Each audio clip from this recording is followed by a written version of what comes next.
Télé 24 Live, votre réseau. Bonjour, bonsoir, na batutu bazota la biso sur télé24live.com. Ezalingai, Julie, Poyalama, Alain Kindeki, Toronto au Canada. Et tous appels invités la biso pour découvrir en ligne. Donc, pour nous la masolo ya Mboka. Donc, tu coupes cet espace plus na invité la biso pour na toye bako tout ne moi tuna na makambo o ezali koleka na mboka na biso et puis biso nyonso toyebi na mboka na biso kuna. Donc ba mort lelo tomoni ndenge nini bato bakufi na présidence. Donc toloba pe tokotika te tomeka pe kolobela yango. Donc numéro la biso pe ezali wana ezali 001 416 877 0966. Donc c'est ça. Oyo aza na posa pe akotuna mwa ba question akoki kotuna ba question na numéro na biso oyo ezali koleka. Donc c'est ça. Donc lelo biso ala Canada moi nasi bo remarquer nde nazo toka moyen te. Donc na ba mwinda na studio. Donc moi ya kosakana te. Donc ba o nyonso ba déconfiné bango nde na loba air nyonso bo continuer bo bosa na routine te bo skola toujours maboko pona ko arrêter propagation ya ba virus to ba germe biloko ebele maboko skola maboko esalaka ke ba germe ebele ezala nini et se développer te. Et puis sokozoka ba fièvre makasi kobosana te benga kende hôpital. Pona biso bato toza na Canada tozozela nde nalobaki biso ti na juin awa peut-être ba déconfiné. Donc c'est ça. Nzamba pambola bino nyonso na pesi maloba epa ya Alain Kindeki. Oui, alors bonjour, merci parce qu'on a sur la Télé 24, télé votre émission Tokoloba comme promis. Lobby tozalaki na bande konabiso ndeko awutaki. Merci ndeko ndenge boza ebele nde to pesaki message to kozala ebele nazomona déjà comment bato bazo kota pona ko participer à l'émission na biso na invité na biso na opesa kombo na esi côté mais na pesa na actualité. Voilà, toujours actualité lelo bo moni toza habillé en noir hein, parce que ba sango pendeza malamu te na mboka. Vous connaissez tous toza awa ba na confinement be mandeko na présidence de la République au bazali ko kamana ndeko Fachi ba proche ya Fachi bazali ko tika biso moko moko. Donc pour donc on a 48 heures to perdre de 5 personnes oyo batiki biso na côté ya ndeko na biso Félix Tshisekedi. Donc to solango pe na invité na biso. Alors na introduit na invité na biso, je pense que bandeko ba olanda biso ba pesa bon mon anan déjà ndeko na biso ye wana bilili. Merci. J'ai levé pendant bilili wana ndeko na bato bayebi déjà ndeko obozo mona na bilili azolo labino quelque chose. Donc tokozala naye na émission na biso lelo. Voilà, maman toujours que na biso na actualité ba mort les ebele tout na ndeko na biso azana na plateau au se présenter ebele bato bazo côté belé message za ni lelo pour na bandeko déjà onano. Donc message eza message ya esengo te. Message pour nga eza bandeko o bazo kufa bazali bandeko na biso ba congolais oyo ndenge tolobaki ba kendaki kuna na mboka ba misusu bazalaki na poto ba kendaki pona okende kosala musala na mboka na biso kuna. Alors ye kosala ke bandeko na biso tozomona ba papa o batiki bana baza kokufa. Donc eza eloko esengo te, eza eloko kosepela te. Ezali eloko oyo bon na présidence kuna faut ba mener ba investigation pour na ngai. Donc esali pasi parce que atozaka na mutema ngo soki ya nini mais bozo mona bato bazo kufa ndenge wana mke batie photo mutakufi mke. Donc ezo sa pasi parce que bazali ba congolais, bazali ba papa na biso, bazali ba yaya bandeko oyo batiki bana nde na lobi awa il faut pona nga ba mener na ba investigation ba yeba eloko nini ezoboma bandeko na biso kuna parce que bon bakende pona sa musala bakende pona kende kufa ndenge na tende nazo yoka soki 6 mobimba bakufi. Donc la présidence babi voire même ba komi 20. Donc ezali ebele. Donc eza too much nde baloba awa too much. Donc comme pesa na kanda. Donc basala bayeba eloko nini ezoboma bango parce que ere bande ko salema badolo ba eza covid COVID-19 bakufi na corona. Mais to moni ke corona ngo ezo attaquer ka kuna ba famille na bango bazali so corona c'est que ba madame na ba on peut faut bazana ba virus wana to bana parce que corona ezozwa soki na ndako bozana ngo monte bazotsani bazo isoler ko azana ngo ba tie na quarantaine pona a contaminer ba tout mais ba oyo ba ndeko so ba kufi wana est-ce que basi na bango bazana na virus wana nde bazoloba pona nga eza corona te engagé kanga donc il faut basala ba investigation ba yebelo ni ezoboma ba ndeko na biso. Merci merci tozomona ba ndeko ba figure pe ya munene ayo bazali na Canada ayo bazali na Toronto ndeko Eric phrase kabamba bazali na direct na biso Eric ndeko yoza kuna na Kinshasa tozala ndeko Etienne Kabila ba yemo to côté na li na conférence na biso amekozana biso ba bozona na biso je vais na réalisation les yebisa biso so ya ndeko Etienne eza bien. Allons ndeko Etienne. Bonsoir, Batou Bazolanda yo, en direct à Télé 24 Mokil Bazela qui yo, parce que tout ça qui va annonce partout, les lots, Ndeko Etienne, mais osa, les sous-sous na réseaux sociaux, réseaux zanini, d'abord, se présenter Batou Bazolanda yo, tout ça na plateau, parce que na bien kak Etienne, les on a na plateau, na biso ya Télé 24.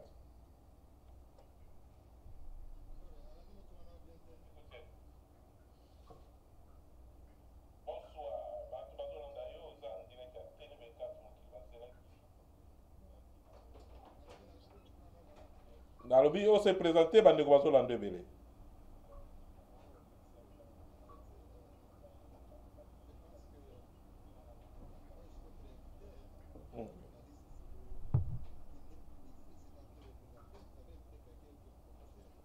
Oui.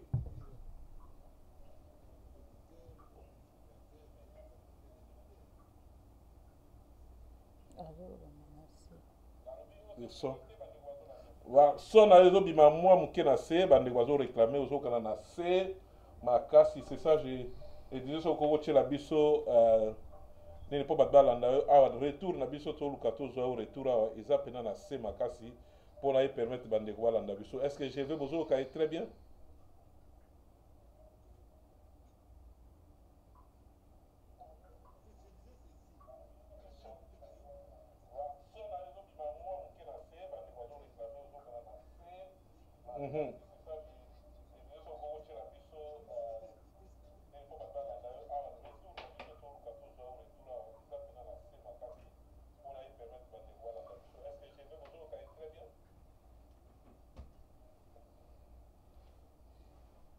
Un instant de côté, mais go ajuster, hein, de côté, un mais go ajuster son ils en a assez mouké, un instant.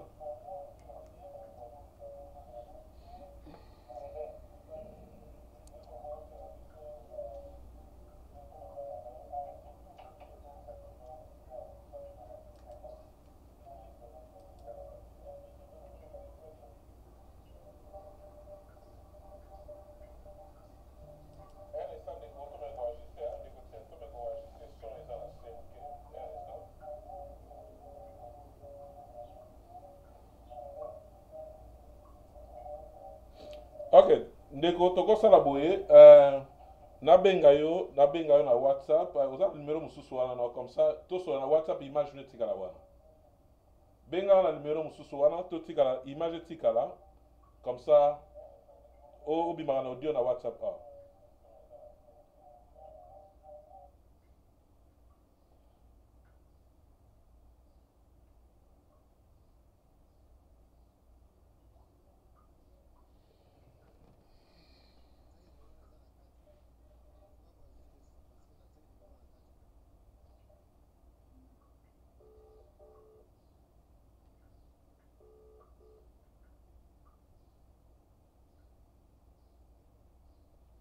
Allô? Allô?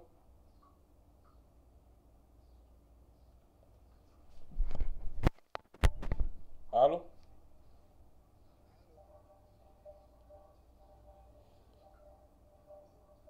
Mais quand vous avez un numéro, la bengue non?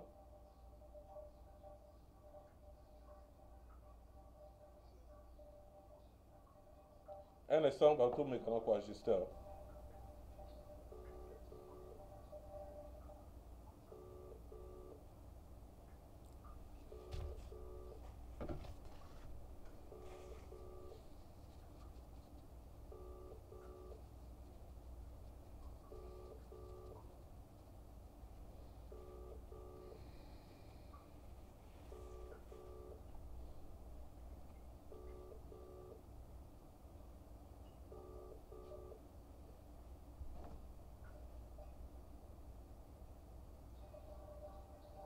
son ils ont dérangé ma casse penza to megana ko est-ce que oko yamba na numéro on a zo benga on de ko mekana o yamba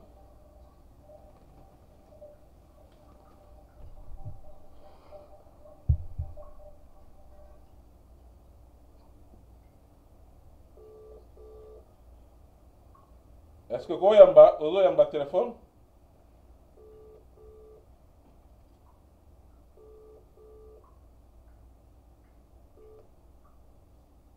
allô allô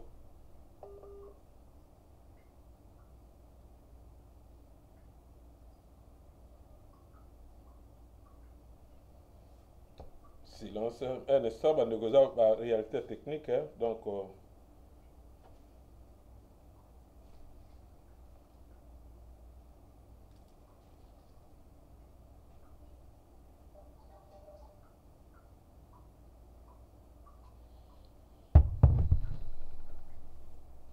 toza na son awa te ndeko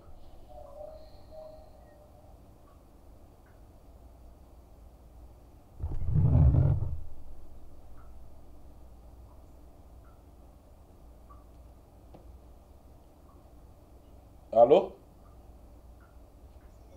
est-ce que oko yamba oto solo la image ne tika la yamba biso na audio siko tika image oza téléphone mususu obenga biso tika image ne zalaka ndenge wana mais ka obenga sur la téléphone mususu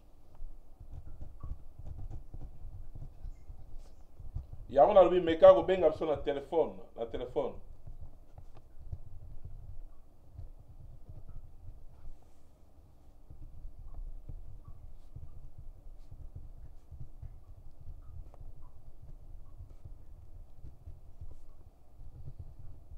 allô non benga na audio parce que na audio nde ça va benga na audio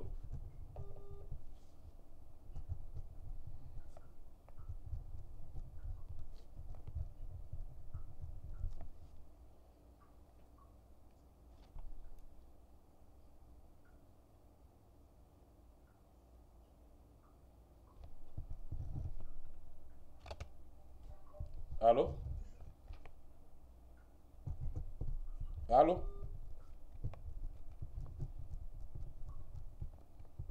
allô na WhatsApp awa tozoyoka o te non yamba na WhatsApp wana yamba na WhatsApp leko oui kata zoom totikala na audio totyaka totiki image na yo awa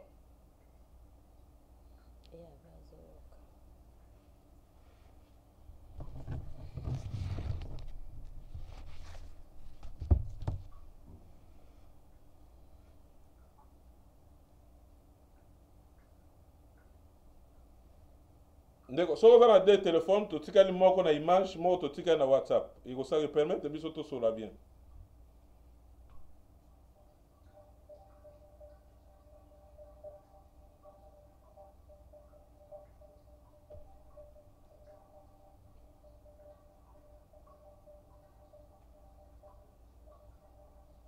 allô allô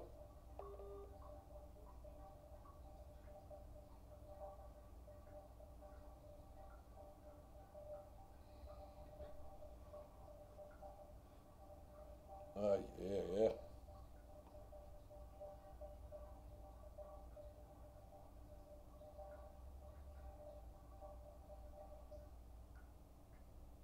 allô voilà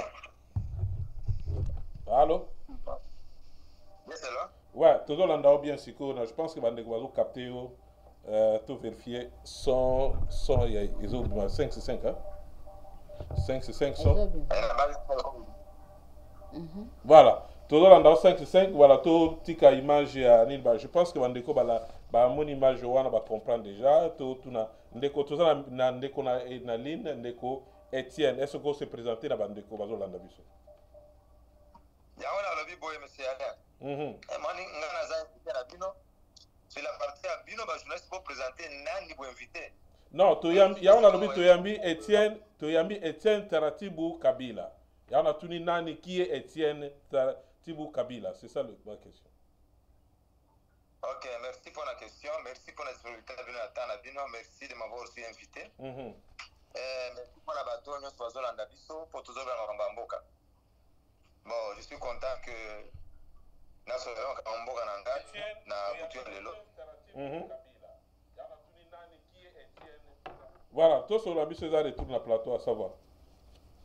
Ok, c'est bon. Alors, moi je suis Nazan de Gonabino congolais.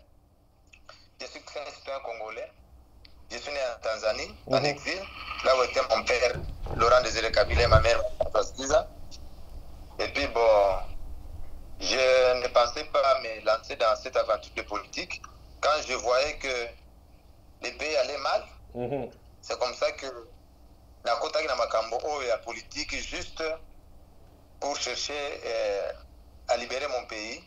Donc apporter ma pierre de contribution sur la libération de mon pays dans cette occupation étrangère. C'est un peu, du moins, ce que je peux dire pour l'instant.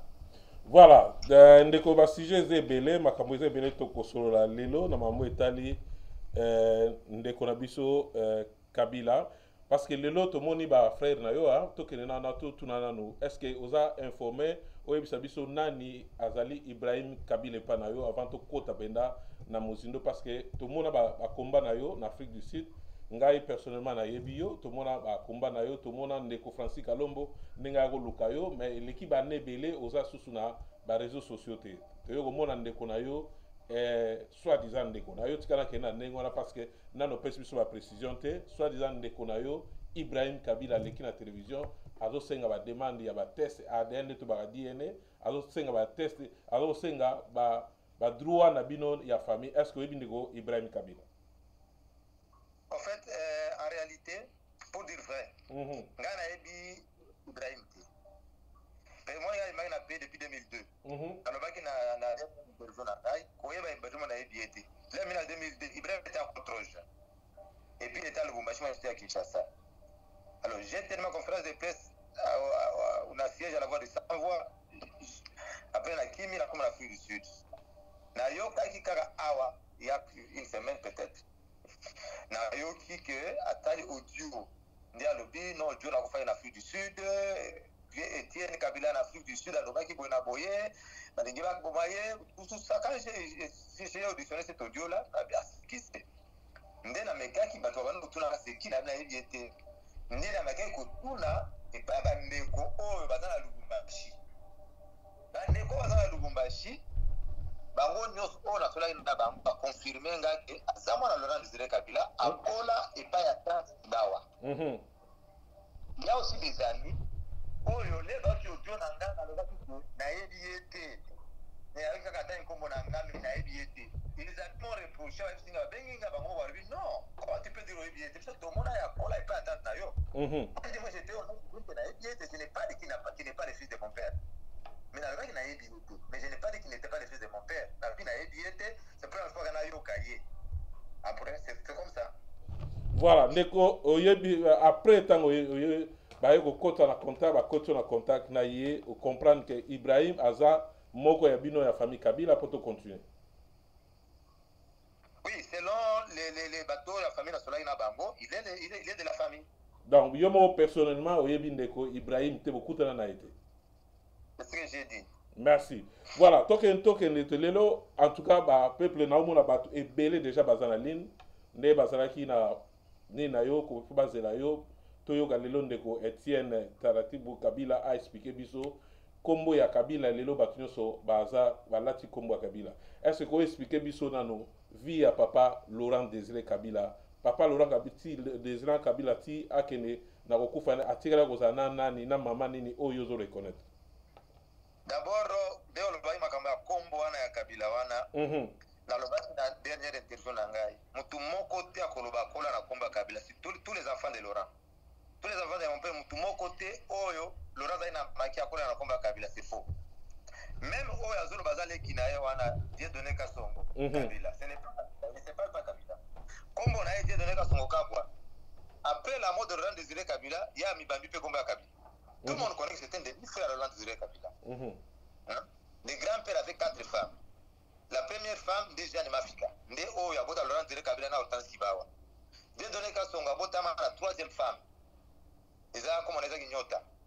Alors, c'est Dieu donné qu'à son Kabwa, ce n'est pas Dieu donné Kabila. Hein? Et puis en réalité, Kabila n'a jamais été le nom de la famille. So, autant les bananes, Jeanne, Lubumbashi, Jeanne, Gétrude, moi, je suis dans la combe à Kabila. D'abord, Kabila s'est cassé lui-même dans les matchs. Quand il était en Tanzanie, on l'appelait jamais Kabila. Il se faisait passer pour Mzemtoile. Tout le monde a tout l'appelé Mzemtoile. À Dar es Salaam, on l'appelait Mzemtoile. Cela veut dire que Bana Nyos va connaître le Zéka, moi, je suis Kabila. Excepté, Bana n'a parlé de marbre. Hein? Bana Mama Oshindi, moi, on a parlé de marbre. Ne va porter comme Kabila parce que Kabila était déjà au pouvoir. Allez-y comprendre quelque chose. C'est un peu ça. Voilà, toi que de suko wana patozili solo na katikati ndeko na biso papa ou a travaillé mingi na kombo Laurent Désiré Kabila azaki na zamba na rébellion de Tolobaka. Bino nyo surtout bozaki na papa na rébellion ou bien ezaki ne meka ko expliquer biso vie ya papa na rébellion ti abima le passe lelo après te komona bana ba komi belé parce que yo au moins ozo maîtriser le solo parce que na landi ba vidéo ne belé ozo expliquer réalité to peut sur quelques minutes o megana ko expliquer biso rébellion ya papa ezaki ndeni tina ndenge bima na Kinshasa na ndenge lelo to moni bana ba komi belé ba Joseph Kabila ba bino expliquer relation wana boyo ko zwango wapi na rébellion bi boyo ko zwango na Kinshasa malobomboka. Merci pour la motuna na yo.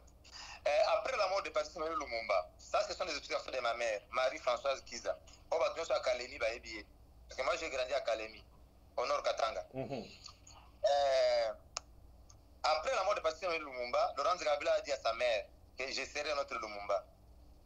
Alors déjà on a idée déjà qu'on venger la mort de Patrice Lumumba parce que lui était lumumbiste.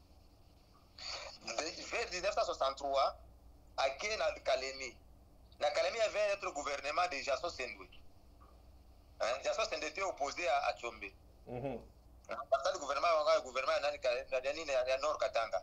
C'est à ce moment-là qu'il y a eu un maman na Kalemi. Na début de 1963. En 1963, ma mère était monitrice d'une école qui s'appelle Bakita. À l'époque, ça s'appelait Sainte-Marie.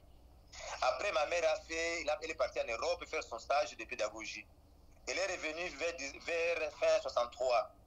Alors, elle était devenue maintenant la directrice de cette même école qui s'appelle Bakita aujourd'hui. C'est à ce moment-là que mon père prenait ma mère. Comme il n'y avait pas beaucoup d'intellectuels dans la zone, maman a fait information na radio Nord Katanga. Mais on a fait information en français. Laurent Désiré Kabila donnait l'information en Kilubakati, puis il faisait aussi l'éditorial. Alors, Azui maman a quitté l'école, après l'école, ils ont l'information. On a Kaleni ensemble la route Makala. Après, ma mère me disait que vers 1964, comme il y avait des et pas la bango. Laurent, c'est quoi ça? Il me dit non, dans peu de temps, François ne me verra plus. Mon. Alors, jusqu'à ce que Guerre Bandaï na Kalemi, Mère Akimi, na Sud Kivu, na Bapara Naye, elle était une femme, elle a été notée, Bakimi Ti, Bakimi se trouve dans la Tanzanie. C'est à ce moment-là que na Papa Nanga sur la Tanzanie. Dès que c'est la Botama qui va na Kigoma. Alors, après 2 ans, après avoir échoué la guerre na Yaliboso, Mère a jugé qu'il doit zonga na Kalemi auprès de ses parents. Mère a zonga na Kalemi. A continué par l'enseignement. L'enseignement naïe. Il n'était plus en contact avec mon père. Non. Alors, en ce moment-là, en 1967, 1969, déjà que c'est la femme de ces rebelles de Laurent Désiré Kabila. Alors, mère Nanga a commencé à vivre en appui, à comprendre la suppression. Il a battu un père, il a battu un Mobutu. C'est à ce moment-là que ses amis lui diront que non, pour qu'on ait bien un paix, il faut adhérer à un père. C'est comme ça, vers les années 73, maman Nanga a commencé à être député national et un père. Jusqu'à ce que tout le monde a cité. Moi, j'ai habité le quartier Kapulo, pour ceux qui connaissent le quartier Kapulo de Kalemi. Donc, on connaît souvent la maman, la vie soit dans la ville. Mais en ce moment-là, il y avait toujours les gens qui venaient, comme les dédonnés quand on Boka Bawana. C'est pourquoi je le connais bien. Il y avait son jeune frère encore qui s'appelle Etienne Kifo Mujinga. Il y avait son cousin Baudouin Mujinga. Tous vivaient dans la maison de ma mère, à Kalemi, de la papa. Alors, on a couillé 2 fois, après des années se sont passées. Bon, ma mère avait perdu contact avec Laurent. Et mais il faisait des up and down, sud Kivu, entre Kigoma, et le Sud Kivu, c'était facile de traverser le lac Tanganyika. Voilà. C'était facile de traverser le lac Tanganyika. Parce que Mama évolué, il y a comme dans Uvira, il y a comme la Kinshasa, il y a comme membre du comité central du UNPR. Et mon père continue avec ça. D'abord, on continue avec la guerre Naïwana. On continue avec la guerre Naïe. Après, il a Moba 1, Moba 2, il a échoué. Après, quand ça a échec, Nyon, sur la guerre Naïe, Nyon, à Zouang, il a Dar Salam, à Vanda, il a Dar Salam, il faisait plus. C'est quoi, une question, on a place sauter le moment. Tant que ça va guerre, Nyon, surtout, on a Joseph Kabila Zaïki. Voilà. Les Rwanda, c'est quoi? Azaki n'a pas camarade Naïe, il y avait, l'avènement était au pouvoir. Les tous n'avaient pas le pouvoir au Rwanda. Donc, les rebelles au Rwanda, Bazaki Kuna Bakina Nazamba, qui na Est, na Sud Kivu, dans le territoire des Fizi. Il y avait un de Burundais, il y avait des Rwandais aussi. Entre autres, Christopher Kanambe, le père de Joseph Zomona.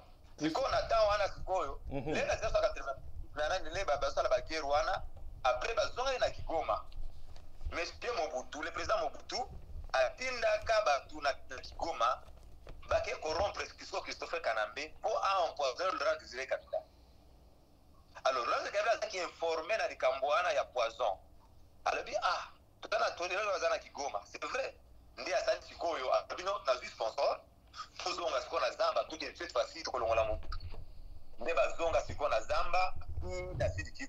Comme on a Kivu, le rang Désiré Kabila a dit, les soldats, Bakangi, Batuana, nous sommes préparés pour contrer, empoisonner. Leader na bango ezaki nani Christopher Kanambe ndi asali na Zamba parce que justice militaire na Zamba babomaki bakanambe pana nyonso batu nyonso oyo clique nyonso bakina ba Rwanda bazali na kati babomaki bango tous. Après il est retourné encore en Tanzanie avant de son en Tanzanie. C'était déplacement les actes spécialement pour aboma Kanambe parce que Kanambe a une mission à Mobutu ka abomaye. C'est après la mort de Christopher Kanambe que maman ya Joseph Wana ndi akoma comme moi ça le rend Désiré Kabila. C'est comme ça que Joseph paie. Maman est Joseph Kabila comme ezaki nani? Voilà, maman Joseph Kabila, Joseph Hippolyte Kanambe, maman na ezaki Marceline Katerebe. Puisque soba lobi sifa manya ndi mwasi ya mama ya Joseph. Pardon, sifa manya ndi mama ya Joseph. Cela veut dire Joseph Yakob vota na 71 T, Yakob vota na 71 T. Parce que jusqu'à 1983 si Famani a moi c'est Michel Okoma dans les maquis. Vous comprenez? Michel Okoma était encore en Michel Okoma Zaki Laurence de Gabela Tinda Bango, Michel Okoma, na camarade Naye, il défonce Masengo. Bak na Nord Katanga, ba recruter ba mususu pour renforcer dans les troupes. Les baké kuna Nord Katanga vers Kalemi Bakangaki Bango. Comme les militaires étaient de Babembe, Batika Michel Okoma, Bakimi Saï Baboma il défonce Masengo qui était l'ami intime de Laurence de Kabila. Vous comprenez? Alors le type là n'était plus revenu dans Maki. Laurent Kabila pensait qu'il y a Koufaki. Alors qu'il y a Koufaki, mais c'est comme ça, les besoins de la Tanzanie, Laurent Kabila, comment à cause de si ça compte que moi c'est nous sommes en 1983 avant la guerre, il y a Moba 1. Parce que Moba 1 est en 1984. Vous comprenez? Donc jusqu'à 1983, si Famani Zaki, moi c'est Michel Okoma, c'est Laurent Kabila. Comment est-ce qu'il y a Joseph, moi c'est 71? Cordialement impossible. Donc maman si Fazaki n'a pas la moussous pembe, ni peut aller avant, na ndeko ya Koufaki wana pe. Oui, azana bana musu na Christopher Kanambe, azana bana musu na Michel Okoma, azana bana musu na Mona Laurent Désiré Kabila, comme Masengo, Cécile, Masengo, ce sont les enfants de Laurent Désiré Kabila. Dans cette année, la logique, nous avons expliqué par cette télévision, donc maman Sifa, azapé maman ya Joseph Kabila. Aza maman a été, Joseph n'a aucune goutte de sang congolais dans ses veines. Parce que toi qui na histoire nezo kende ndeko Aimé Kabila parce que ndeko na biso pe Aimé Kabila za assassiné to ebi na mboka wana pona kombo kaka ya kombo bozotambwa na Kabila. Aimé Kabila za nini ali na rapport nini na famille na Laurent Désiré Kabila. Aimé Kabila na ebe na Kinshasa. Au moins moi tant Hortense Kibawa, moi na liboso eza Justin Ngoemulu mais c'est un pasteur. Quand j'étais à Kinshasa, Ngaïnde Nazaki dirigeant choral de l'église naïe. D'ailleurs, c'était moi le fondateur de l'église, qui a formé l'église naïe à Kinshasa, Ngande fondateur de la choral de l'église. C'est à ce moment-là qu'il y a qui Aimé Kabila, c'est mon cousin là, Justin Ngoemulu. Mais avant ça, Aimé Azaki peut moi je ne savais pas. Quand j'ai découvert ça, Augustin c'est mon ami. Il est connu dans le monde politique. C'est mon ami de longue date. Parce que comme ça, on côtoie Aimé beaucoup plus facilement. Parce que quand j'ai parlé sur on va dans haute tension la bandale. Je voyais Aimé, je voyais aussi mon ami Augustin Kikoukam. Ah mais Aimé, c'est la fille de Laurent. Et puis, évidence, moi, les allés. Pas dans côté, on va passer pour des. Boton allait Barakuda. Allez Bayamba. Bon, elle va la paix sans répandre. Après, ça ne va pas dire le garçon. Après, ça va dire le garçon. Mais on a quatre sautés, on dit le garçon. Et on a télémis les lots pour nous contredire. D'abord, ça, au côté de sujet, on a pour nous Nabiso pasteur Mukuna à Salaki que pour évaluer mais bango famille va bien porter Mukuna après n'habite sur les appels de Gora. Il y a un zolo bandier des données quand son cas on a zolo demi frère Laurent Désiré Kabila. C'est un irresponsable. Comment est-ce qu'on a les moi na o angana au lieu de m'aller là pourquoi soit zamana na oti. Vous comprenez? Aimé a confié Aimé c'était celui qui était resté avec ma mère à Kinshasa. Les mamans na Kinshasa ça qui va aimer. Ndako Aimé na officier des perquisitions bazolo kama maman ngai. Heureusement que Aimé a confié heureusement que Tchébé Azala qui c'est bien de mise à maman ngai ti na plaza jusqu'à ce que maman ngai qui est en exil. Moi, je ne parlais pas avec Alain Barakou, donc je n'étais pas familier avec Alain, mais je parlais avec ma soeur, Alain était là. Et puis Alain, après ça, moi, il va là. Après ça, comment il a été dans la cour, ça n'a pas de sens. Et puis c'est triste. C'est triste que au lieu que Joseph Tabouma est un yo. Yo, tu connais que Joseph Tabouma est un yo. Avant, je le comprenais parce que Joseph était président. D'abord, Bazo Banga pour Joseph faisait président. Aujourd'hui, Joseph n'est plus président. Ok, to comme place à ndeko po le loyom to aider biso passe ndena auto lobawa bandeko nyoso ba yebi biso so yebi obanda makambo depuis kala ya kobunda ezate pour tout créer polémique pour tout aider bandeko na biso pe ba congolais ba yeba quand même histoire mboka parce que bana biso lelo na ba Congo to comme na histoire ya pena ya malamu te na Congo yom to landa to banda parce que tout monde négociation banda na ndeko Francis Kalombo tina ndenge esukelaka mabe to yebi biloko wala ndenge ezokende parce que ndeko Francis Kalomba ayeke pa na toyebi bamakambeleka na famille mamba ba corruption eleka tokota place wana ekota lelo des autres est-ce que okoki koénumere biso quand même na oyo oyebi moke parce que toboyi mosusu lobi abima mpo tomoni na bacomédien bakoma ebele babimi ngande mwana Laurent Désiré Kabila est-ce que okopesa biso ata ligne ata moke bana biologique tolobi te nini to bana biologique ata quelque oyo oyebi tomekana kosaisir yango baimage etikalaka toyeba quand même maloba mboka na moni bato ebele comment falsifier histoire surtout bande kwa Laurent Désiré Kabila wana ba niese ba comment falsifier histoire c'est pourquoi na loba na baloba parce que to ko falsifier les histoires ya mboka na biso et la première famille te makambo Laurent Désiré Kabila makambo ya nation mobimba parce que ça président ya Congo ozo comprendre ngai le nazo préparer conférence de presse nanga dès après la mort de mon père na loba ki ngai faut na dénoncer que Petit Azar Rwandais. Mais je voulais commencer par faire ma conférence de presse, ma première à l'extérieur du pays. Mais l'air Saddam Hussein, fin 2001, il a reçu les enfants de Laurent Désiré Kabila, il avait reçu les enfants de Laurent Désiré Kabila sur tapis rouge. Alors, et l'Obama qui n'a siège à Joseph, non, ce sont les faux enfants de Laurent Désiré Kabila. On a fait ça, il n'a pas dit conférence de presse dans la Libanda.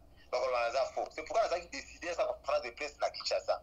C'est comment ça a pris du temps, de 2001 jusqu'à 2002, pour faire des démarches, pour faire la conférence de presse. C'est pour vous dire que mon père a eu beaucoup d'enfants. Il a fait beaucoup de pays, même en Europe de l'Est. Mais John, la fille qui parle, Jeanne Mafika, Gertrude, ce sont les enfants de mon père. Il y a beaucoup, même après l'accession au pouvoir, par exemple, la 94, 98, moi, après guerre FDL, la président de la République, on a le comme Ushindi. Ushindi, ça veut dire victoire. Dans 98, les gens maman Ushindi a zappé na banana. Joseph, Jenny, na Zoé. Bon, imagine-toi Gertrude au moment de la télévision, pardon, dans cette place-là. Au moment où Gertrude a zolo bao, Ibrahim Azama n'a pas besoin de trouver billet. Dans la Gertrude, on a lui Azali qui a président à moi. Si tu as photo de Gertrude Azawana, na otia Jenny place wana. Il n'y a pas photo. Azoli maloko la boy. Dans la manière de la couleur rouge, nord, orange, sanguis. Vous voyez comment la pauvreté c'est lié. Hein? Mais bazo continue au côté de la montagne, notamment papa na yo. Mais c'est inconcevable. Parce que là, la conférence de presse qui m'a fait du Sud, la conférence du Sud, je comprenais que non, bazo banga. Mais les gens comprennent bazo banga. Ibrahim atelemi bozaki naye bozolia naye après boangani ye bon tolobaka Ibrahim aza ya faux mais so moto aza ya faux à côté de lui okosala ni okotela ete parce que après ça ça bino raison ozo comprendre mais okozala jusqu'à ce niveau là dès que yo o le valise fa ndeko na pendant que ndeko na yo te oyebi na sa conférence de plein na za ina le na sa conférence de presse na Sun City ba beng ba pe ba ko sa ngo ba mbongo ze fa ngo sa ngo mbongo il n'a rien à réclamer. Je vais faire chaque fin du mois, ça liste, ça famille, bango tout on a aux ambons. Pendant que tous les temps que je vais faire avec président après ma conférence de presse de Sun City pour la corruption, alors ça bango chaque fin du mois on va recevoir un bongo. Na éviter le soir aux ambons et tout ce qu'on a évité. Mais on a aux ambons. C'est pourquoi aux autres bazo rêver quand je vais faire aux africains en 2023, pas dans côté la cage, pas côté la cage, pas côté la cage.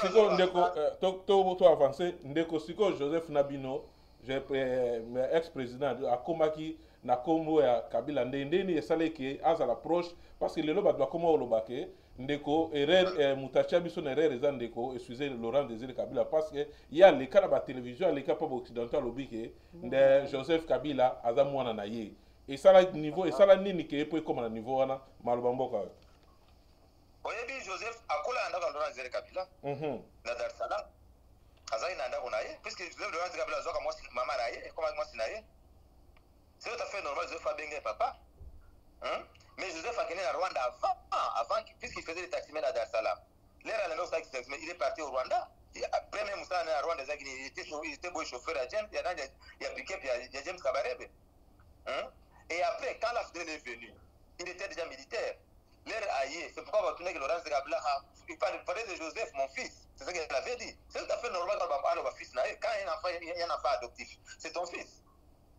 mais Joseph comment te mener ma casse pour annoncer la ruse à tous Joseph maintenant au couvert ma cambo payé à Rwanda so Rwanda ça il est au cap et paf Joseph a expliqué Laurent Désiré Kabila bon ça le plan mon boye il a expliqué Laurent Désiré Kabila comment on a confiance mingi par Joseph alors que dans une stratégie na bango pour gagner la confiance parce que expliquer le après les Rakoroba vous sentez que c'est même quand on avait la guerre contre les RCD c'est quoi les RCD oui Joseph sera le but toi attaquer place on a tu vas armée à Boinabo so pour ça dit tiens parce que là ça va faire belé mais quand lui fait un plan pour avancer pour gagner le territoire c'est comme ça qu'il commence à avoir la confiance même l'assassinat à Yamasasu c'est Joseph qui avait trahi Massassou bah non ça la coup d'état préparatif coup d'état on va aller à Massassou alors là sur Laurent Désiré Kabila après service de renseignement ça dit enquête ça s'avérait vrai c'est comme ça que Joseph gagnait plus la confiance et pas Laurent Désiré Kabila mais ça ne peut je ne peux pas dire que je ne peux pas défendre que Laurent Kabila ça qui est rareté tous les jours, c'est la plus grosse erreur de sa vie et c'est ce qu'il a conduit à la mort. Comment pouvait-il élever un Tutsi rwandais jusqu'au rang du général-major il a saisi cette opportunité et pour préparer un coup d'état contre son père nourricier. Voilà tout. Voilà, relation ni ya bino bana ya Laurent Désiré Kabila poto to bana oke aussi to kotra ba point mususu relation nini bino no so bana Laurent Désiré Kabila bozana ngo na colonel Edi Kapen. Edi Kapen au moins d'abord Laurent Désiré Kabila papa na yaza Muluba de Katanga ne balaka Muluba 4 maman na ye jeune Afrika za Karunda vous comprenez c'est pourquoi mon ba Karunda mingi bazaki côté wana ba nani ba Ben ba George Fundi ba nyoso maman na ye parce que maman na ye azai Karunda. C'est pourquoi on va dire qu'à peine des ba kota ekuna ba famille étendue na ekuna baza ebele pe du côté mosusu ba kana pe bazaki na kati mais ce n'est pas quelqu'un de la famille proche.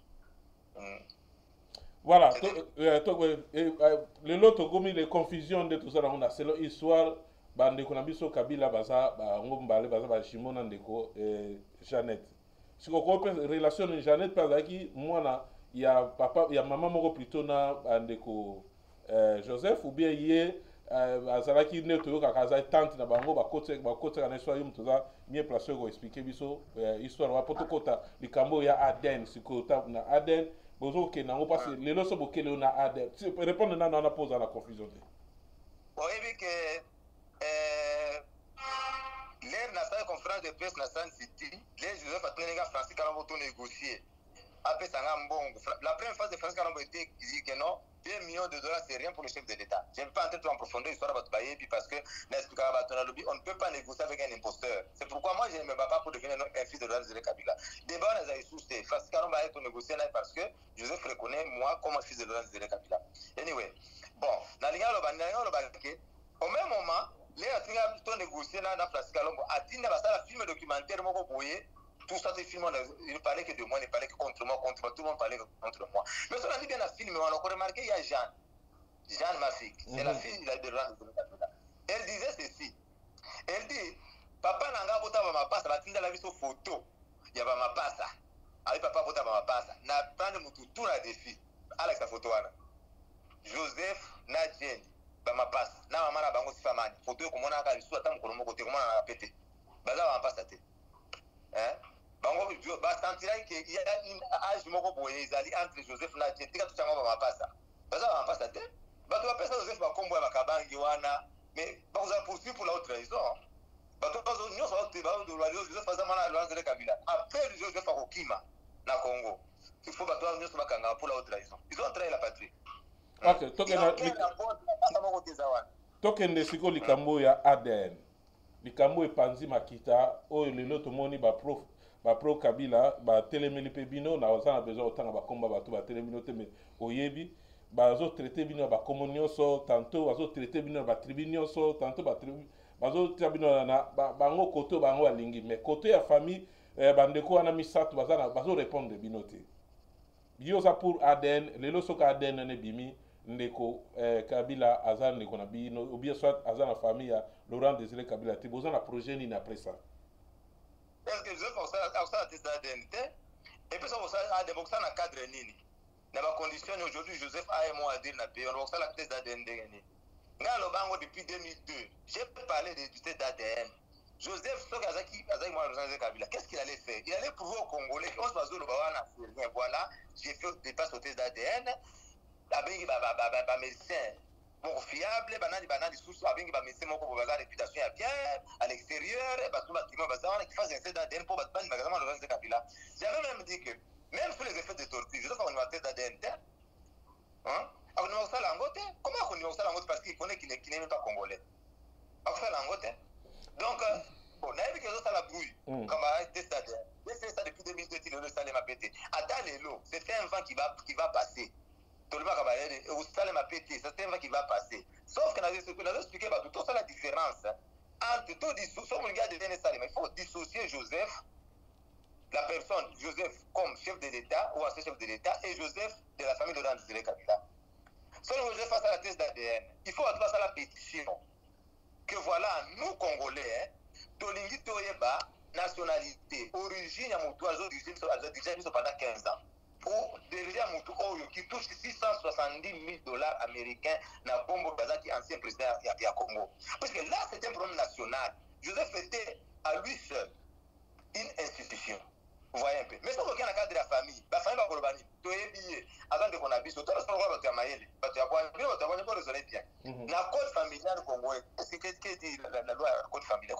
L'enfant est reconnu de la filiation de l'enfant est connue dès sa naissance. Si les parents vont témoigner qu'il y a Azan de Kolabango, ça suffit. Nous sommes en découvert à dire de ne corrompu.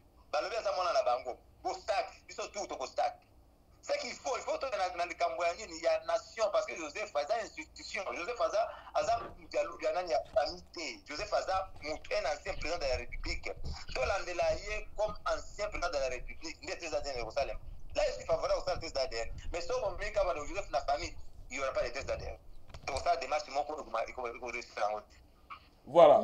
Tuna ndenge olobi bon fo osala pétition mpona yo ndenge ndeko Ibrahim azokolinga basala ADN wana ojuge yango donc eza inutile donc il fallait procéder ndenge wana te nde koleka na batélévision. Déjà bien, avec ce test d'ADN ça mais na cadre on a parce que je fais on ça en côté on va poser des démarches je vous dis aujourd'hui comment on a un bruit qui va passer d'abord et puis là c'est le moko et puis les marches sur les cascoles na Kinshasa des marches au salama mikolo yo bazo lokande Ibrahim ba corrompre Ibrahim bazo éviter pour le cas na média il fallait que na ndega famille to négocier ndega famille pourquoi tu es passé sur les médias vous comprenez à un moment donné vous allez remarquer que à rappel les soucis kasi yango question pe bato bazako tuna babi lelo soki mbongo penza ya ebele bapesi Ibrahim wana parce que tam susu nde bato bazokoma wana osala mo bareaction mais eza parmi baquestion ezalaki prévu te tosola lelo me na koti yango lelo soki 30 millions na maboko ya Ibrahim akowanga na yo te ndenge bamesala kowanga na yo parce que komba na yo eza pena na bato bazoyi tomoni na bafamille kutu batelemi mpona kodéclare ke il faut baporte bino baporte plainte bolakisa bango nde ndeko na bango akufa baloba te 30 millions eza ebele bamosusu na lubasi omoni joseph aza stratège atika bango na pauvreté nayebi sikoyo botala bilongi na bango nde pauvreté ozatanga bango na bilongi bato bazotelema comme bafami baza banani baniesa Laurent Désiré Kabila baza banani baza bana Laurent Désiré Kabila te esi bayebi ndenge bazoloba bayeba ta lwa ndenge elobi te botelemi kaka naza nyonso koporte mpe na bankeki aza na papa na bango baza na papa na bango bana ya tansi kibawa wana bana ya kibawa wana baza na papa na bango mokele ngai bakipi bakamba papa na bango na mama na bango Dieudonné Kasongo Kabwa wana aza Dieudonné Kabila Dieudonné Kasongo Kabwa aza leki ya Laurent Désiré Kabila bien sûr aza mpe na bana na ye na basi na ye kuna il a des innombrables enfants là-bas na Lubumbashi na moto azwa baresponsibilité na bango te mwana ya liboso Dieudonné Kasongo Kabwa kana komndoyi na ye mwana liboso motu ebeta mpona kosimba bakisi akipi makamba bana na ye il n'est pas aza mwana Laurent Désiré Kabila azokota makamba Laurent Désiré Kabila bana pourquoi donc question tokotela mambo ya politique je pense que bacomprendre nyonso olobi oyo batindelinga kutu na photo moko ya ntango bazokola ndeko Kabila na Jeannette bazalaki kote ya nani ndeko aexplike déjà ke azalaki mwana oyo nazoboya ko tobandela yango mais aza oyo bango papa adoptaki mpo azalaki na mama mosusu oyo azalaki na bango donc c'est normal mama ya Joseph akomaki kozala na Laurent Désiré Kabila donc c'est normal que basangana bana nyonso tout que bakanga photo botindelinga sikoyo baza ensemble ndenge baza wana donc c'est sikoyo démarche na bio eza nini sikoyo après makambo nyonso tout lelo bon ADN soit ebimi benza pasungi lelo ba occidentaux ba code mambo bakangi bato mosusu na makasi toke na ADN lelo bimi démarche na bino sikoyo ya mibale ozala nini po tosisa mambo ya famille to je pense que tozwaka question moko na ligne et puis tokotina mambo ezoto bato bazokufa ebele na présidence kuna et puis tosolola mwa moke tosisa télévision eza radio te mpona temps bon nayebi te soki démarche nini bazosala mpona de so kosimba wana kosimba pete parce que ezofa kosala ADN te yango nazoloba eza démarche moko unité parce que ezofa kosala ye te est ce que loi ezopermettre ezooblige ezofa sala test ADN je ne pense pas mais soki bokena ndenge ya président de la république approuvé la société na soit Joseph va fuir okosoka Joseph aki on kama ndozo ya omo izokenda ngo boye démarche izokenda ngo oyo na pression Joseph azozwa oyo so atnos pas stand Joseph akokima akosoka flo akende ki Rwanda wake Chine ou bien Cuba il va en exil azumi pe susute tu comprends donc batika koloba za makamba famille so zo makamba famille ekosimba te parce que famille baza corrompu il faut pas avoir mwana problème ya nation c'est à ce moment-là que makambo kusimba so bozeli kaka o bwana boba kopesa mutu mbongo atiki botia pe makilele makambo pe sili ne pensez pas que mutu aza na esprit lokola Etienne Kabila te bakota bango mbongo batiki makambo wana donc demba so zanango inutile hein donc nga komba na ngai ekusila te nalobaka na nga na kotika komba na nga te jusqu'à ce que je sois mais le Joseph aza na pouvoir na Congo bien sûr mais aza na pouvoir total tel wazalaki c'est déjà demi succès ya komba na nga. Ok, merci Kidego. Question ka moko et puis to continue na mambo etali lelo pouvoir ya fachi quand même bazala la coalition bango ndeko Kabila zaibite so bozela nini parce que bango baza bango mibale te chance nini bozala lelo kutu ba komo mirimire pourquoi ndeko Ibrahim aleki na télévision lo baké merci ndeko fachi na ndeko bimisa ngezo créer ba problème belé mais to zaka question moko ndeko tozana ba norme ya télé 24 question za malamu pona ndeko ezaki prévu te mais to accepter to zo allo ndeko. Bonjour Ndeko Alain, bonjour Ndeko Etienne Kabila, en tout cas c'est mon bingi Kayo. Mais là ça motuna moko pona yo. Mowe soki akufi pa na biso na mokili mokundezalaka après mowe akufi bazalaka balobi bon biloko mowe yango yo et puis balobi tokabola topesa bana topesa famille. Question na ngezabo. Na minute tozoka depuis mowe akufa toloki ba problème epelé on va venir en français filiation nani mwana ya moi nani ya mwana moi ite lelo tozobeta lisolo ya ADN parce que sengi balodite ADN salama mais soko zongi na bakomi wa biso ya mboka wa biso pe na mboka ebele pas tozali ba test ya filiation esengaka soubassement judiciaire moko c'est-à-dire raison moko ezala action judiciaire ezala motuna na ngezabo est-ce que la minute autosali, est-ce qu'il y a une action judiciaire, toute une action dans ma succession, il y a papa Laurent Désiré Kabila, où il y a moyen de résoudre les réalités. Ça veut dire que ça va éviter moi, na Zouanini, il y a un la minute au bas, ma proposition, c'est la modification, toute une réalité. Ce qui est réalité. Est-ce que vous allez intenter, vous allez faire un lobby bon, tout la procédure, comme ça, tout y est pas moi, la nina Bozana, ni moi, la nina Zouanini, et puis tout le bloc normalement. On tourne dans la main. Merci Ndeko. Question sur Kangwa Bandeko. Bon bengate parce que Ndeko d'habitude se tiennent et ça qui profite toujours à téléphone question à téléphone mais question tout le monde qui est intéressant. Il y a un autre lobby Ndeko à répondre présent à sujet autre lobby tout sur la leno Malbambo Kandeko. Na yo qui bien les questions à lobby bien. S'il y a un problème de succession, ça se va pas pour la vérité. Prenez le vocabulaire baba yandro na lokwana. Vous comprenez? Na cadre il y a Laurent Désiré Kabila. C'est pourquoi? Parce qu'il faut naïba, qu'est-ce qu'il a laissé là-bas? Oh, atika kinini. Pour n'avoir l'ango. Comme ça, le bakazo tapé dans les vides, dans les vides. Je ne vois pas où est-ce que le Laurent Désiré a laissé l'héritage. Mais naïbi, il faut qu'on a une union, vous avez parlé de Marco, vous avez Lubumbashi, tout. Même dans l'ambassade de Joseph Azouaka. Pourquoi? Je vais expliquer pourquoi. Parce que, dès que Matanga, on a parlé de marbre, on a parlé de marbre. Il y avait les chefs coutumiers, on a parlé dans l'hôtel au Capi. Ils ont parlé de l'hôtel au Capi, dans l'hôtel familial. Il y avait notre chef coutumier, de Ankoro, qui s'appelle Dédé Kifwa. Dédé Kifwa, le pas qui boit, on a un chef coutumier. Tout va pas faire dans le mort, il y a un déconanga. Bolo Kulanga, il a un maraïka. Ou bien je sais, ici. Alors, je vais faire une information parce qu'il va m'inviter par cette plateforme. Tout ce qui a pas de mais pour cette question d'héritage, quelque part là-bas, moi je ne connais pas. Vous comprenez? L'héritage de Laurent Désiré Kabila, ça peut être quoi? Ça peut être les monuments du chef de l'État. Parce qu'il était chef de l'État, il est moins resté de ses fonctions. Vous comprenez? Mais si on est le chef de l'État, la famille est bâtie dans le Congo, après la conférence de presse de San City, comment vous en parlez? Moi, je ne peux pas les réclamer quelque chose que je ne vois pas, quelque chose que je ne connais pas. Dans la succession. Vous comprenez? C'est un peu ça. Ok, Ndeko, lelo tokoto chande ce que moi, ou la moi maïmouké, lelo Ndeko, Félix Tshisekedi, Chilombo na pouvoir. Est-ce que vous avez des démarches à Koutané parce que vous avez une insécurité? Apparemment, vous avez lelo, ti lelo en Afrique du Sud, vous avez toujours na Rubanga. Est-ce que vous avez des démarches déjà au Koutané pour nous kolande là-bas, Makambo, vous avez dit, oh yo, banda Robunda depuis qu'à la passe, Télé 24, tu es bien au Kala, na Makambo ya Robunda. Est-ce que vous avez des démarches?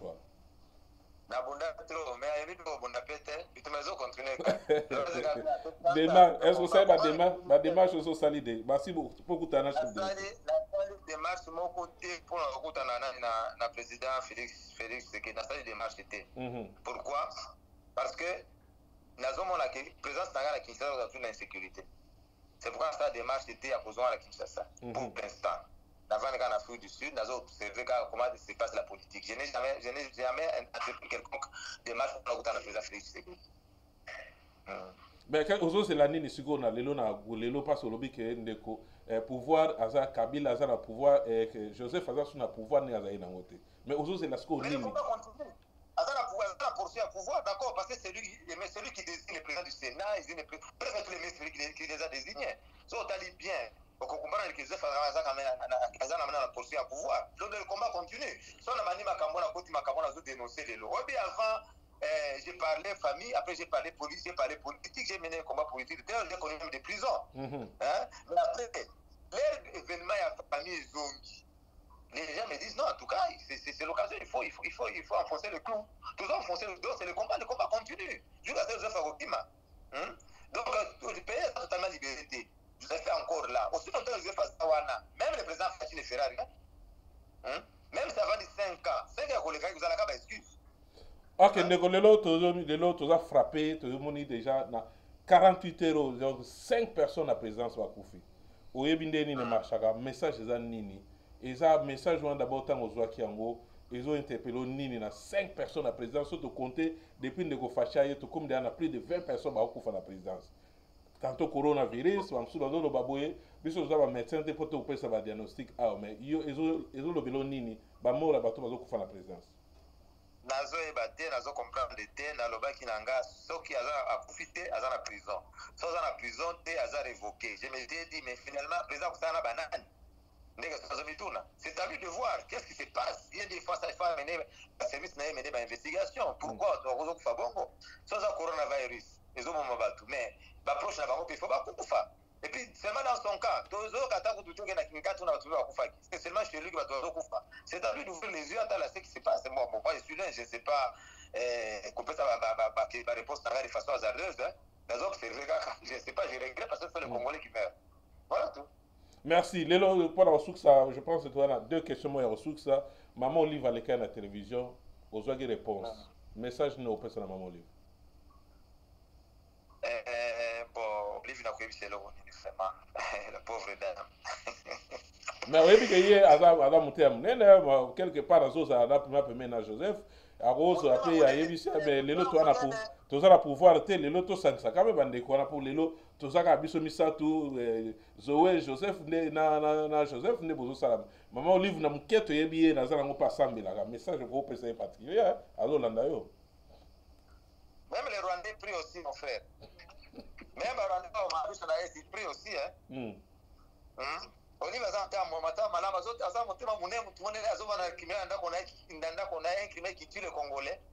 Hein? Tous ces mecs Congolais qui sont morts ayeba kamote mamune azana ngwa wapi. Hein? Eza on mamune lete azo supporter criminel, ça on benaye azo kutila na kwa ça Olive lebe monani loko moko te mena yebi. Joseph fallait éternalité. Joseph fallait Saddam Hussein te. Joseph fallait qui maréchal Mobutu te. Joseph azana suka na ye mais sort na bango na basifa maanya na ba Dieu donner kasongo ba kufa te les prières nanga après la fuite de Joseph ils vont payer pour voilà après la fuite mais tozo mona koto ndeko zo na Lubumbashi à l'axibiso moi force na ye moi ba armée azo préparer déjà moi ba armée na kuna na nini message neza kuna eza tebite nini zo se préparer kuna kote de grand chose. Non, je ne sais pas. On a des exemples, tous ceux qui ont joué, comme le Gama Kamoto, comme la famille. Il y a des Congolais là-bas, ils doivent se battre. Comment va tu as comment dominer Bango Bongo? Imagine toi, aux hommes là qui, la famille, il y a Laurent Zeka. Là, par exemple, Moko. Vous voyez, j'ai tout avant, j'ai tout à l'Oba qui a la fille de Laurent Zeka. Avant, il y a la balabala, il y a la Soubalesa. Ndako moso zo le kanso les bêtes na balabala na yo les potiwana. Mpoto jusqu'au genou. Hein? Azovanda la pauvreté mazo kote zo faza ndeko naye. Ozo doba ngole fama bune batala te makamba famille te famille wana ba kosa eloko te. Ba kosa eloko nazo compter si bango pe lisusu te. Pona auto sangana to kosa la bloc jamais ata mukolo moko te. Moi je suis un Congolais. Ozo yoka ke bango ba lobi ke tena za Congolais te. Bango tena za kabila te. Avec jamais na katobe moi na kabila lingala ebele bandeko babi bana kabila nyonso lingala penda ba te po bokoli na zamba ba nini me ibino lingala ebele bo ezo kota bandeko dutu na moi bandeko ape ya mususu apepe na la bezo sala propaganda bango ate balobi ke bana muse ba yebi lingala ndebino bo ba te me kabila to moni azakolo ba mamuke ata Ibrahim lingala kinoya kala na isa kibino ke mama na kota na MPR akota na MPR na 98 pardon na 88 akoma membre du comité central. Donc j'ai longtemps vécu na Bandalungwa, na Vanda Wana, na Vanda Bandalungwa, na Vanda na Ixelles, na Vanda Louvela Neve, dans le milieu congolais, dans le milieu de Lingala. C'est pourquoi on a Lingala facilement. After les réactions, vous avez Kinshasa. Vous comprenez? Vous avez Kinshasa. Même Dieu donné Kasongoana, c'est moi qui l'ai reçu à Kinshasa. Anyway. Ok, Tokobo Kenasuka, dernière question. Message no pesa ndeko facha Zolanda yo. Pour la page, je pense que le message nabandeko na omona na lina baza pembe na ndeko fachi. Je pense que ba on baza musala ba on ba kata kanda ndambo ba tindele atala. Message no pesa. Ah bon, moni likambo ya fachi bon na ndakota mingi te parce que moi je suis chrétien, j'ai reçu un message pas par une personne interposée. Dieu m'a parlé, il m'a dit de ne tenir aucune déclaration contre le président Fachi. C'est pourquoi moi je suis à Kota na lobanga le côté. Vous comprenez? Nous allons me sangana le côté. Na j'ai une vision. On a mon une vision claire. Ce qui n'a pas été une na ko ebise pourquoi. Et puis je ne le condamne pas. Mais la je expliquer kaka pour alonga loko dans la zuluka il faut preuve de nationalisme makasi.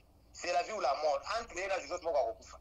politiquement ou physiquement akufi penza moko na bango bakozala bango mibale te eza alliance moko contre nature moko na bango akokufa soki abomi Joseph te ye mokokufa soki akangi Joseph te Joseph akokanga ye akokoma ye c'est comme ça donc entre les deux il faut ayeba eloko wana et puis je sais qu'il connaît moi je ne pense pas que ne bato bakanisaka fasi aza yuma te ayebi ke nazwaki eloko oyo eza ya risque na soit na kokufa parce que je vais sauver le Congo azala courage kaka napesi courage akontinue azala mobali kaka alakisaka mobali na ye voilà tout message wana esalinga mpasi eza choquant message opesi wana elobi mingi ndeko tozwi otembele merci d'abord mpasi ezalaki facile te nazwa ndeko na biso Etienne si bunabenga bato babengaka Che Guevara bato baza na Afrique du Sud bayebi kuna ye aza so alobi non eza non donc aza moto atambola banorme moko mais merci quand même opesi Télé 24 confiance sur des milliers de bato baolanda biso na bandako na bango bayoka histoire eza ndeko bazolanda biso boloba na biso teke histoire ya famille non lelo tokomona ba Justine Kasavubu toyebi ke wana bana Kasavubu bana Mobutu tomonaka eza histoire ya Congo ekokotela ba histoire ba président baleka na Congo il faut na toyeba quand même ndeni leka histoire leka poto tika na ba lelo batu tout ba date esprit ya crainte mais biso tozui quand même awa to sala émission tina suka to fingi mutu te toyeto meka ko expliquer batu histoire ya Congo ezane on a droit de réponse on ndeko alobi eza mabe o alinga conforter na ndeko soki to be ndeko alobi oui alinga kutana na téléphone bosa confrontation mokili yo kabino oza libre na Télé 24 exactement que nous savons la vidéo pemeni kolobani non c'était juste pour nous éclaircir parce que balobi be mingi mabe pour ndeko Etienne tumeka ko convaincre à l'écran ba télévision na biso yango apesi biso interview oyo merci beaucoup encore ndeko lelo question suka ndeko Fachi azate pour biso to tika libanga te na moko ndeko Kabila azate ndeko Fachi azate yo oyebi mutuni ya ko diriger mboka malamu pona bata o diriger mboka malamu bazali les bato ya mayele bazala yango ebele mais kodirige bien kozala na bolingo ya mboka te problème nde ezalaka biso l'esprit ya nationalisme esprit ya patriotisme nde ezalaka biso bolingo ya mboka nde bato bazalaka yango bato ya mayele baza ebele na Congo bato ya baza yango ebele omoni le Congo c'est comme qui dirait c'était un arbre fructueux qui est au milieu du village qui mutu salingi aboka nani fruit moko kuna c'est pourquoi donc nous sommes vraiment enviés par nos voisins d'abord et par l'Occident vu nos richesses notre force c'est nos richesses alors pour toi à changer mboka na biso il doit être vraiment un nationaliste hein il faut vraiment être nationaliste bato baza bango ebele akotanga ba mutu moko te bato ya mayele baza yango ebele mais le mal en est que depuis l'accession à Joseph à la majesté suprême tous les analphabètes comme on connaît pas comment appeler président de la République comment est-ce possible à cause de la président je fais attendre à quitter je fais vélo comme côté à la président de la République pourquoi pas moi même moi ben à Congo so et puis l'élection pas na biso seulement sur base tribale ou provinciale vous comprenez bata poser société te bata makanisa mutu te ezaka province na yo allo ozo sender mutwana c'est ça les problèmes tous en ngwa mael bazala ngwe belé moi message pour la tribalisme ou linga isala ko ezo parti sous na kata mboka message no pesa ba congolais puis mot de la fin na yo pour l'émission merci encore pour avoir participé à l'émission pour la biso mot de la fin et puis message na ya patriote lokola yo pour na bato bazo linga ba kena mboka lokola et que na izonga na ba tribalisme ba kota moi en moke entre biso na biso bana mboka o pesa message ni to si émission tribalisme ezalaka malamu te tribalisme okabola biso makasi tribalisme okosa biso na makambo ebele na baguerre kobomana kaka tribalisme eza na eloko moko te ya malamu eloko moko te ya malamu eza kuna moi j'ai des problèmes avec mes frères katangais même en Afrique du Sud babana benga na bakommunauté babengaka ngai susté peut-être nga naza exclure na te parce que nga nakola na mama nanga ma mère du Kivu mon père du Katanga ma mère du Kivu peut-être que c'est pourquoi naza na exclure na te mais mutu tout azotelema azolingi tribalisme azona division azona kokufa bato bakokufa aujourd'hui les Katanga so bakati Katanga lelo il y aura 4-6 Katanga bakokabola lisusu parce qu'il y a beaucoup de tribus au Katanga oh il y a le baka oh les Katanga unité c'est non Katanga bakokabwana vivre donc tribalisme kobongisa mutu moko te toza na intérêt moko te ya kokabwana tribalisme c'est eloko mabe ezala depuis mikolo nyonso mais sikoyo nde bakisami fort on sent vraiment ça vous comprenez mais en tout cas le mot de la fin mot de la fin opesi ndeko Vital Kamerhe mbote te opesi ndeko Vital Kamerhe mbo potoseka moke parce que tension eza likolo opesi ndeko Vital Kamerhe mbote te kamera zo kaonga na bayoka pende za ina prison yeba yo kapeo nga bana koyoka ngapela za pena prison aza mta makasi ezata na ye kamera paye le prix de sa ruse hein yem tameme misa amema fatisina ba coopération ana maintenant il paye le prix yem takanambe ye mutalibosa ko tikuna yeba no kasafachia za yuma na ko tribunal ko sabo na kuiba ya mai petro yepe vraiment baiba ga bongo vraiment atanda muna mute ka kwamba la mongo ba 300 millions ba kombi ata yo moko ata mutazo linga yo koloba ni monsieur ndimba bomba na nuri ozo misangana ni finalement azo ana wafe manano kuna boy ada courage kaka eza place ngapela legana sala ba 22 mois na prison aza mta makazi. Merci mon de la photo Suxan, merci Ndeko, ya Nico Tamalunga, merci Azolanda Bisa parti ya Londres Tamatunga na parti ya Londres Ndeko mukuna na prison au PCT pa Ndeko mukuna kufel pebino. OK, ngo keneka bona mode la fait ata mboto pesi Ndeko ka na biso muku passer mukuna te évêque mukuna plutôt lelo ba latisi histoire ya ma sexte poto landaki mais akufel ndebino ba na kabila moi message pa na Azolanda Biso la prison. Na hivi sura lobaki makamba sisi za sura teo etali na ngonga ite mais na zoe ke muko na pona batu nyonso ata bolobi nzaba exposer promesse za ngote mais muko asema nécessaire eza pona muko na ndema kamba baende nzongi eza pona muko na événement ya makamba ipoli azaki na pika ipoli caravane na nyo ndire mboka na ya kumukuri ni suna royaume na ye eza grâce à mukuna ndio mwana makambo ya kukana bazo akome mal à l'aise kuna kakinga kati ile mal à l'aise ebi ke loko s'appelle emporter nazo pesa beaucoup la courage aza pena wakati makasi pour les cas zali ba Paul va kanga bangana ba prison ba sena nzaba ba kota prison aza kanga wakati makasi eko le karango. Merci so sini pour la merci encore pour Nathan au sous ça lelo na mais message no pesa so ki ba bengi biso pour na droit de réponse na éviter so ta na yo année mais tu alerter déjà parce que télé 24 tout ça c'est le message commis place il fallait comment mode la fait pendant succès Michel là. Vraiment problème exacté. Nazara nga pas disponible sauf que ceux qui net na salle émission oh va zoka biente mais le quoi ça déjà rendez-vous.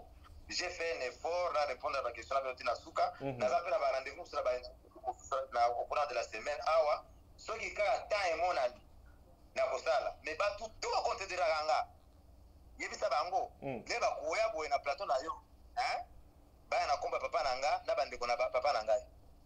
Vous comprenez? Baya na komba papa na komba na boy bande ko tebi ndeko na boy ndeko na musavanda na kingasani ndeko na zaka boy to ebi bande ko na papa na ye baya ba la opena na photo ya ba jimo ba bébé ba zui note ba ya na ngo voilà mate mama sifa vandi wana sifa maanya na Janette na Joseph bana miki azona bango ba bébé o batindela bango na Lubumbashi tota la photo aso yebuza so ba yana photo ana afiki pe koloka.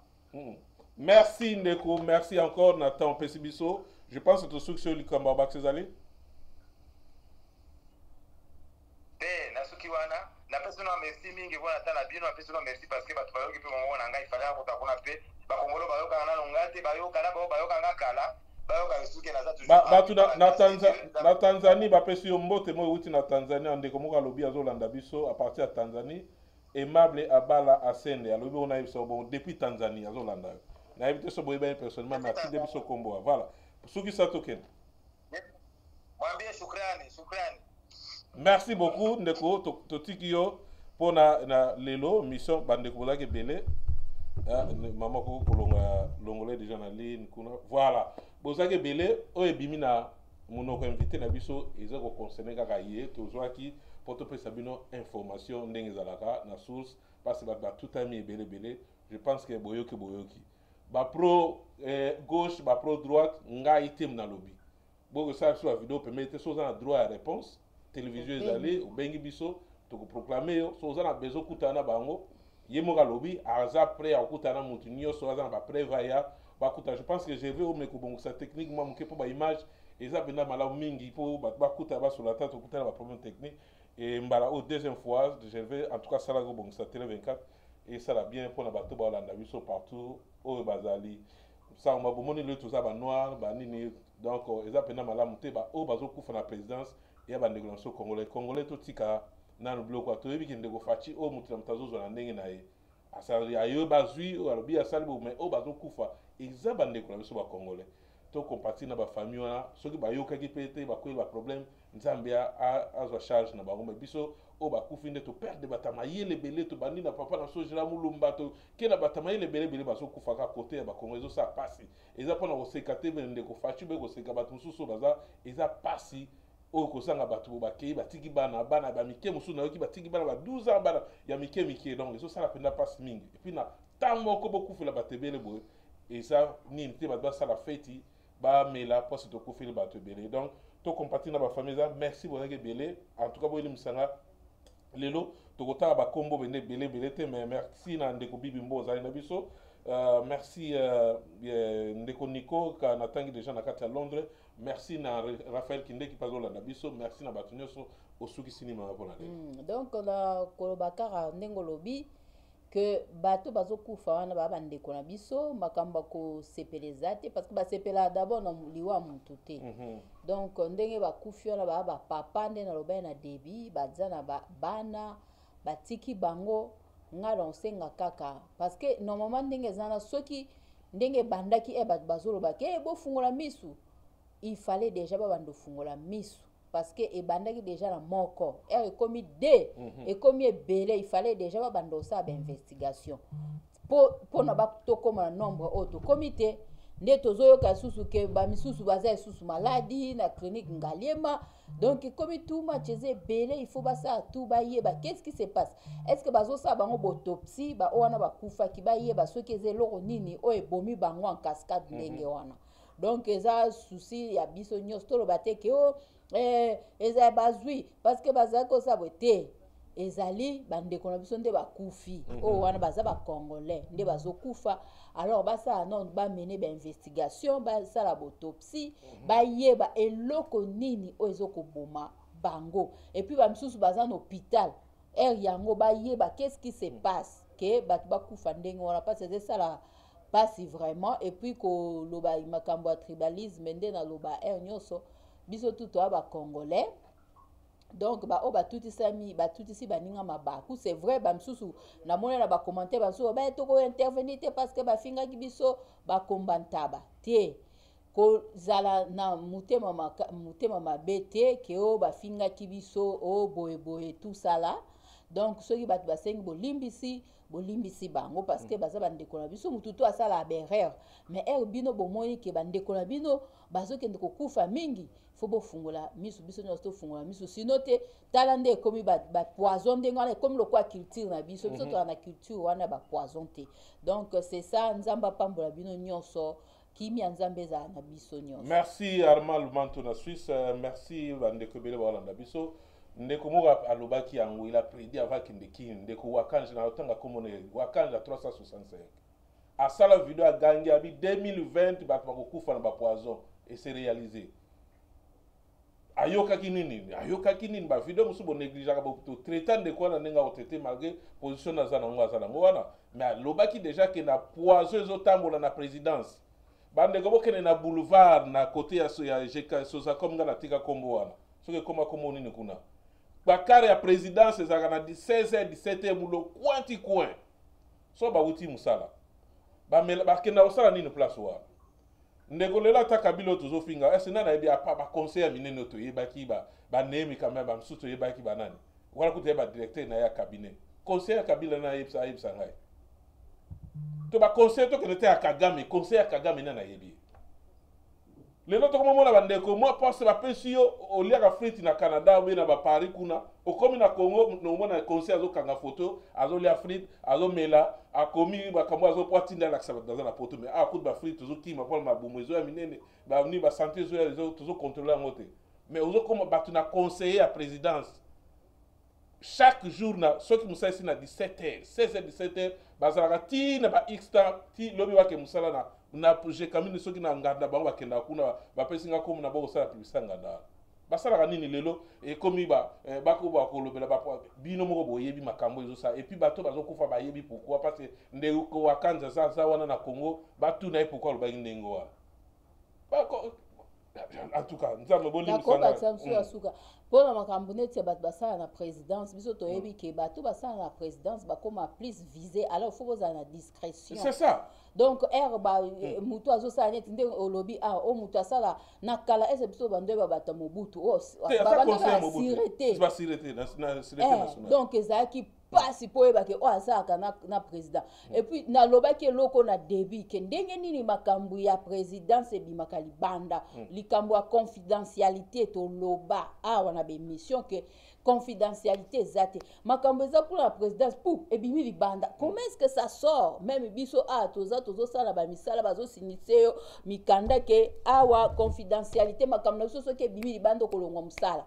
Qu'est-ce qui se passe? Pourquoi légèreté en ndenge wana bato bazo sala ba présidence bazo ke komela to boité mais to mona ka bato ba sala na ba présidence mususu baza ba place na bango moko o bango ba kendaka o bato mususu ba koyate baza discret na bango ba s'exposer kele na ba kana présidence ebele pona beta c'était susu eloko o lobi na bandota documentaire nde ba boma pona lobaki na lata ka avec chache mais na e ba yeta zala nani na koti siko na Google puis na koti na tel film ya Versace nde babomaki compagnon na zoloba akoma na mbongo mingi bakosala ba feti 3 millions de dollars ezosila na semaine moko. Alors ba ko conseil ba bi kozo kende mabe il faut discrétion boye ya yoka kite na suka lango mutu abomaki ezaki proche comme na kuna kinana nde mutu ayako boma Versace na suka lango ba yolo ba kezaki comment qui exposé trop yangwano moni ayako perdre même vie na était à kinga quand même.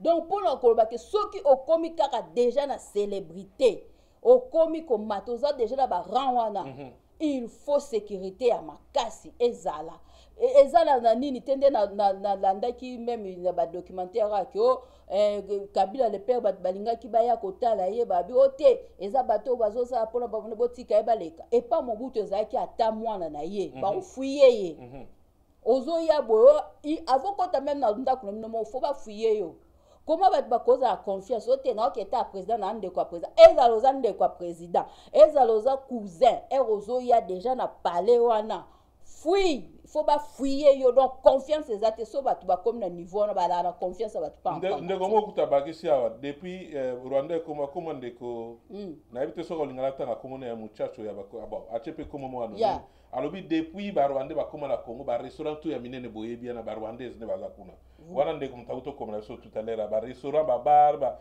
nini ba ville kuna ba tout ba Congolais ba ezaka ba Rwandais ba ko biso to sala kuna te wala ndonda komia. Donc il faut multiplier prudence, discrétion ezala na bato basala kuna ba konji ba nini ba makambu neti o boyebo ko bima pamba te biso bata ba réseau ba ko ba ba ke ebimi biloko wana quand même faut botala yango très bien donc là on a kokolo ba yango parce que soko za trop exposé yeba ke ba kozwa na facilité pam balekisi moi merci maman to mona ndeko fa na yimo président za nesu na vala eta kende boy photo asala boy photo ba ke lokuta nana ni photo moka mobimba aussi pouvoir aux autres défier ba peuple na yo conseiller à Pamba ya président au monde wana bière na tongo là tu fais ces cravates je vis bien ici mais yo so vivre est-ce que n'est pas na bango ba peuple d'abord ce qu'on peut pas défier sur biso ba peuple en totine là petit peu pour ça kuna famille ba moi lorom na tongo na tasse je vis bien aussi maki ba des petits déjeuner au chemba vraiment moi na pote je sais pas pourtant me changer na éviter ngai benda moi na po o que le soutenir ba frites na Congo au sala au défier ba ne bana. En tout cas, tout devient monsieur signé na biso le lote. Je pense que ndeko Etienne Kabila a expliqué biso bango nyonso balati pona ko kata lisolo na biso kombo batunyo so balata Kabila tangu papa azalaki mutu mo ala na komba Kabila azatiza na côté na ba kombo nyonso tu ba mutu mte na kombo na ye. Donc tanga kufi lelo na bandeko Joseph na bandeko Yemoko na batutu ba na kombo Kabila te. Donc balati yango après ça. Donc ba démarche azo sala to pesa chance on te lobi za problème. Laurent Désiré a libéré Mbokana tout CP là. Bon, bah, t'es un problème à famille, non. Nana tika là, c'est petit dans Désiré à Kotaki. Alors, ce bon boy va histoire, ma beza. Le loba quand on va usurpation, bah, nino, a changé combo, a salibo, bah, tout super na Congo, va changer ma combo. Et ça, peut moment yango ya oye, bah, nani le oui, ceux qui m'ont comical, mais bah, nano to Hollande là. Bah, mbongo, ya Congo, comme partout, des papiers partout. Photo landela mbongo mususu ça, bah, le loto yo oye, bah, maman mususu, bah, ça kutu, bah, zagi bo. toyokoye bango lelo soki lelo mboka tokolandela bamambo wana te bamilio ezobunga lelo bamosusu base retrouve na prison mpo bambongo ezobunga donc eza mpe droit na biso toyeba bato bazalaki komba lokuta oyo mpe baescroke na komba lokuta tokolandela bango. Merci, je vais na nsima, merci bao balanda biso ebele, merci na commentaire et puis na temps bovandi mpona kolanda biso tokutani soki chance kozala lobi eza émission toyambaka bato tomeka kopesa point de vue ya makambo ya baprojet ezoleka na Congo soki nzambe akopermettre. Merci Patricia Kayindo pazolanda biso kuna. Merci MZD Muzundu ezalaki bongo Mama Booster et Mama Julie so Alec Ndeki Télé 24 Toronto Canada. Merci.